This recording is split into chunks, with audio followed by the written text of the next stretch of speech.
Hello everyone, I am here again with a lastepoch build, same as the old one, not really, but another Necromancer, another Infernal Shade build.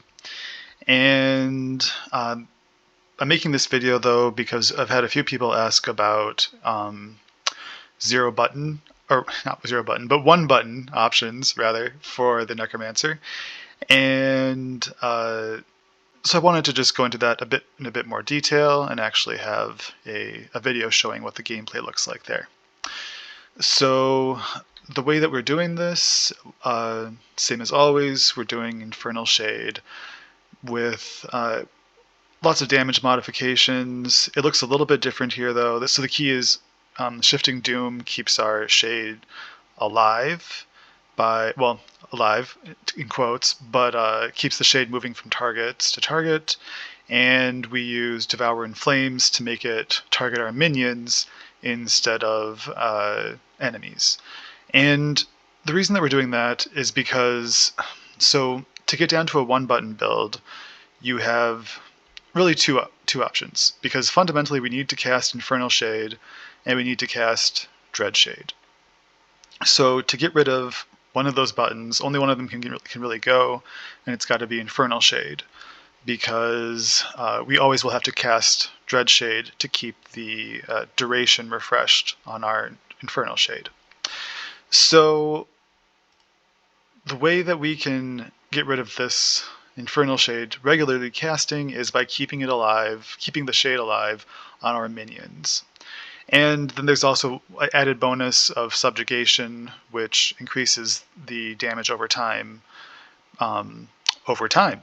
So you have another growing multiplier. Unfortunately, this 10% per second isn't really enough to by itself. We need some help there, and that, as always, comes from Sacrifice with Flickering Shadows. So every time we cast Sacrifice, our Infernal Shade will deal more damage, but it has a very small duration, and so we have to deal with that later. Just some notes: we don't do Sacrifice chaining anymore because our shade is now targeting our minions. We don't want to sacrifice all of them. We don't want to run out of minions. You always need to have somebody alive, so we don't really chain, which means that we can't amplify damage as quickly. But because we're just doing one shade and kind of keep maintaining it throughout a battle, or throughout a level, we don't need to ramp as quickly. So we don't need to do 5 chains or 7 chains anymore. So instead we invest over here, just because, this is a nice damage over time increase, and then the Bone Nova pierces, and that will give us a little bit of extra benefit, as we'll see. So I mentioned that we need to keep the Infernal Shades alive, and if you're new to this build, Infernal Dread is the way of doing that. So every time we cast Dread Shade, our Infernal Shade duration refreshes. I should say, I don't know that this will always be an option in the game. I've received conflicting information from the devs about if there's any plan to change this.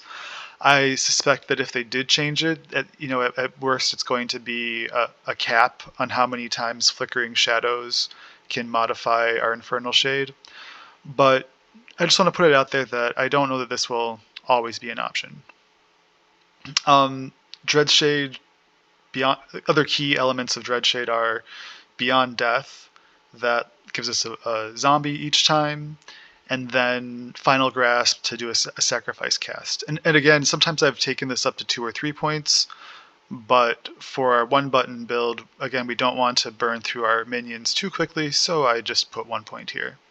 And then balanced that out with putting points into Flesh Harvest, which will increase the power of our martyrdom, giving us armor up to 50. Well, not 50, but up to like 33, 43 armor per vitality. And casting Spirit Plague. So every time we cast Dread Shade, we get a volatile zombie, a sacrifice, and a Spirit Plague. So this is kind of our entry point into this is why we only need one button, because we get all of our other 3 skills for free.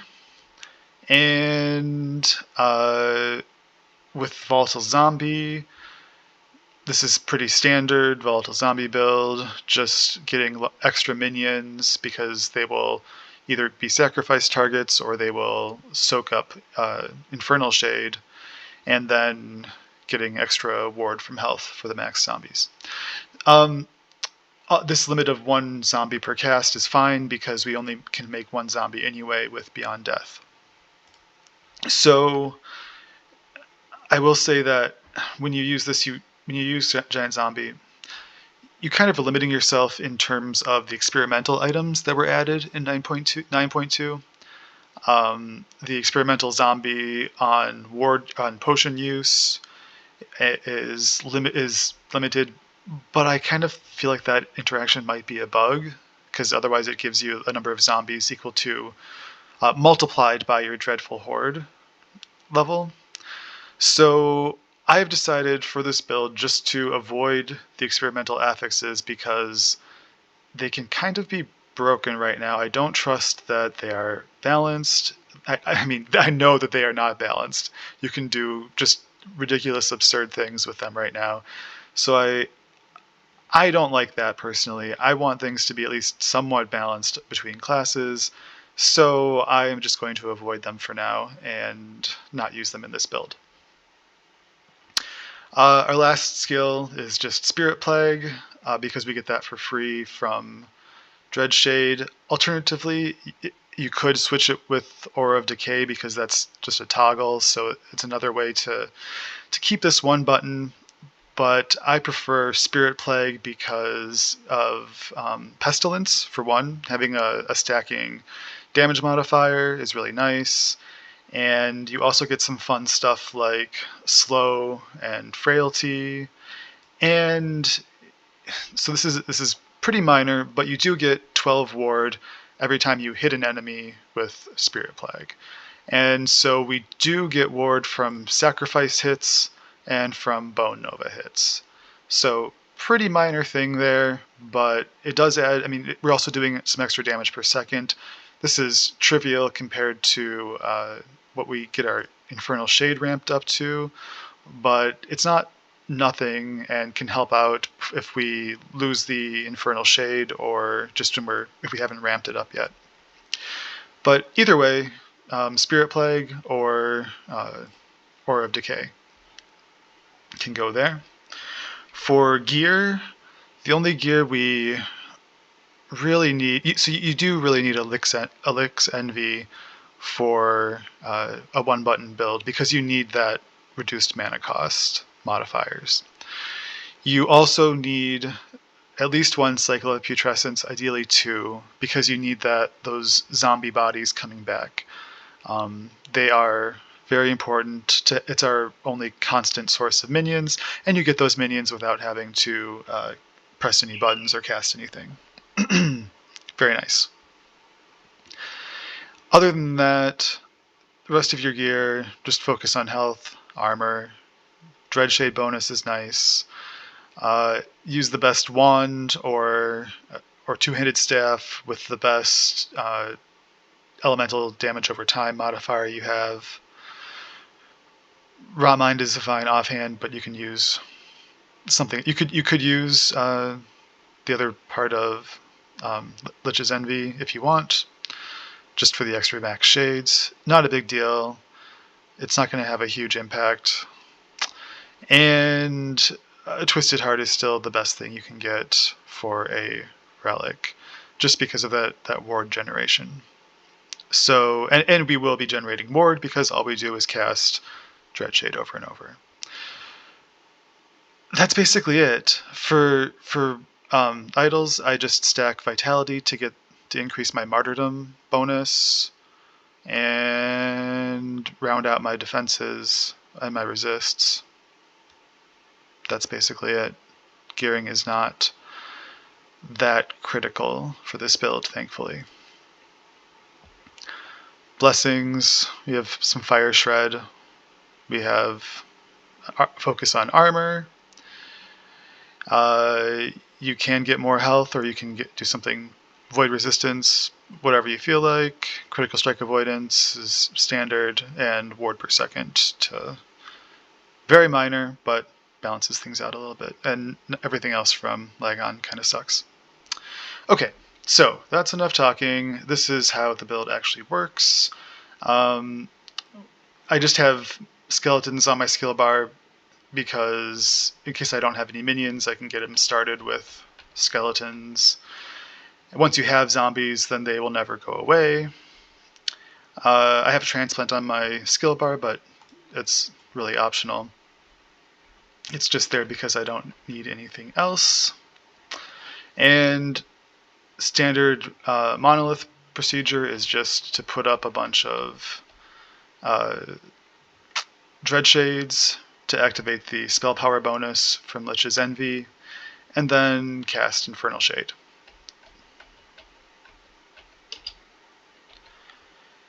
And then ideally you'll get one of the super shades that's bigger, and hopefully it will win, and overwrite the other one.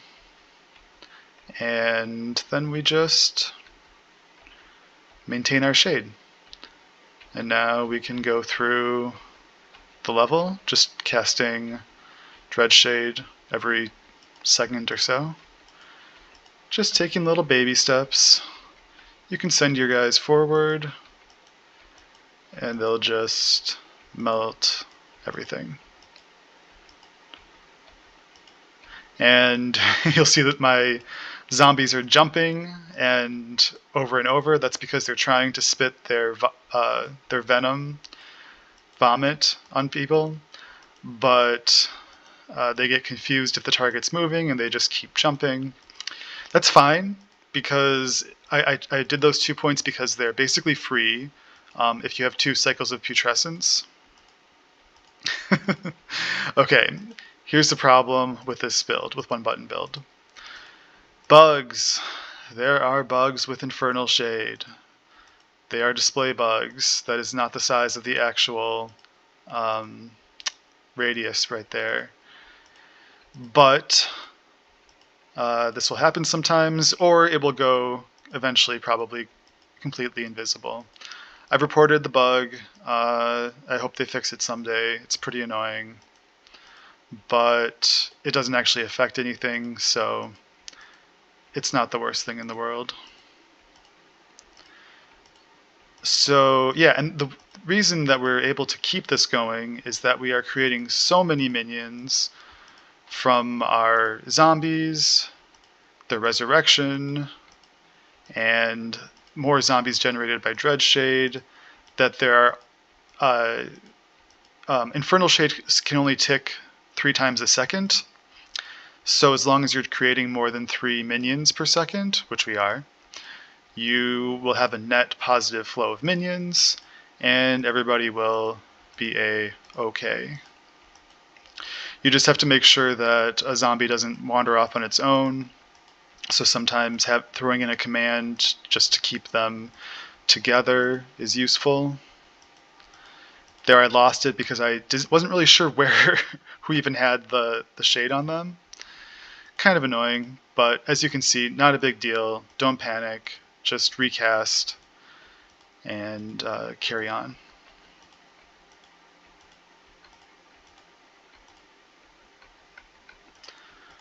Let's see how this goes. Hey, come back here, zombies.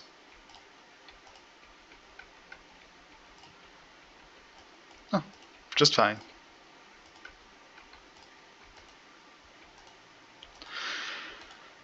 And someday we might make it to the end.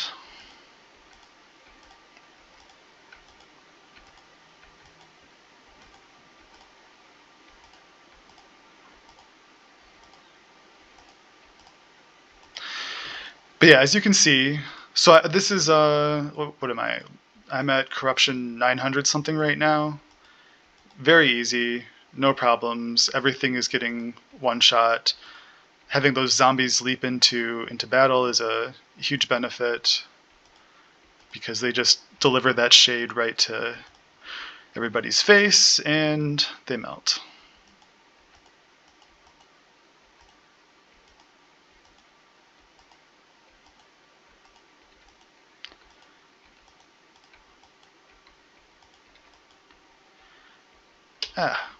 See, they get separated sometimes, you lose it. It's unfortunate, but could be a lot worse. This is the price we pay for a one-button build.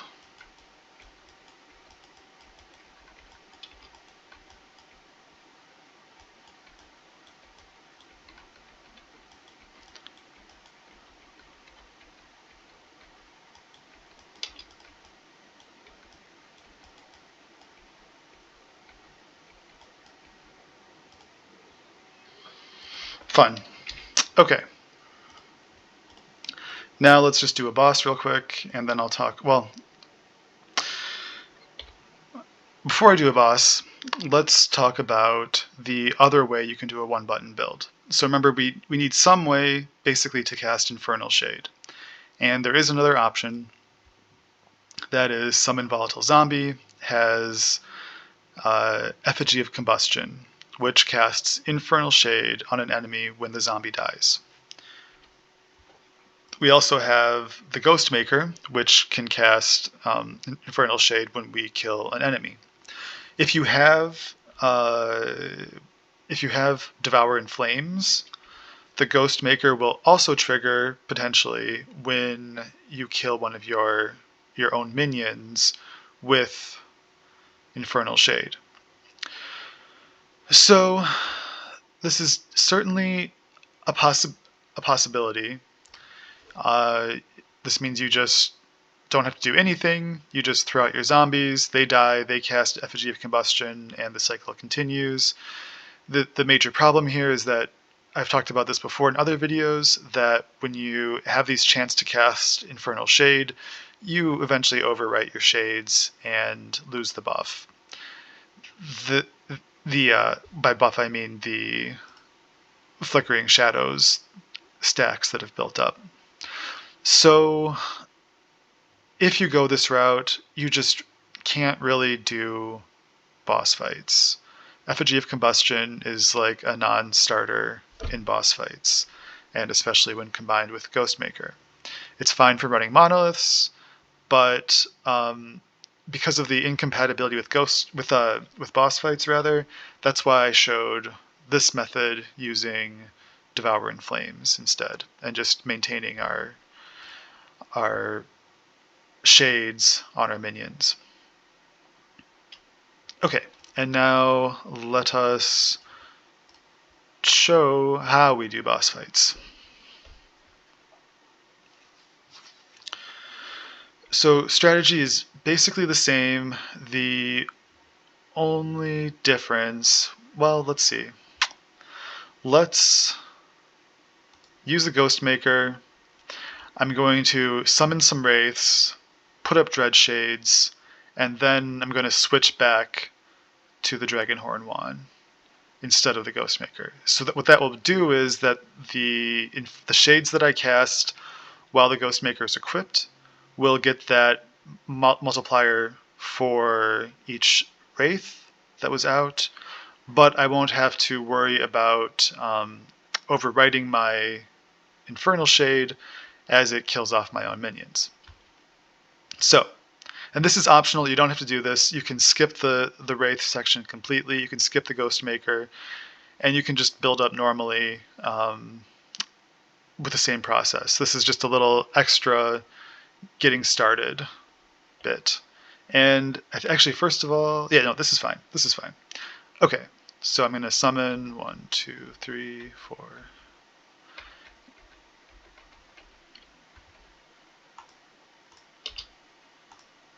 And that was pretty messy, but I'm going to keep it the way it is. To show you that it doesn't really matter. You don't have to be perfect, just close enough.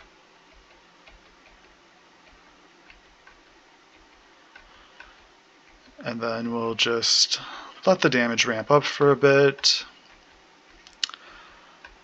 I'm guessing, you know, I don't know. I don't know how high we have to get it before going into battle.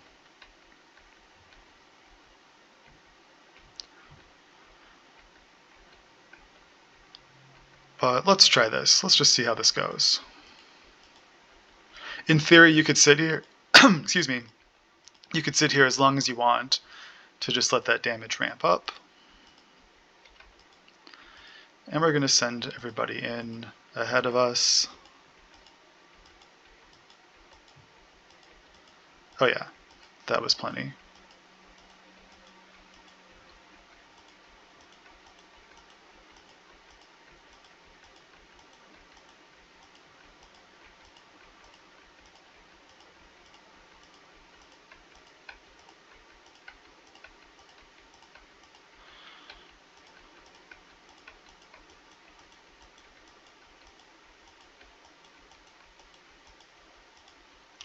No problem.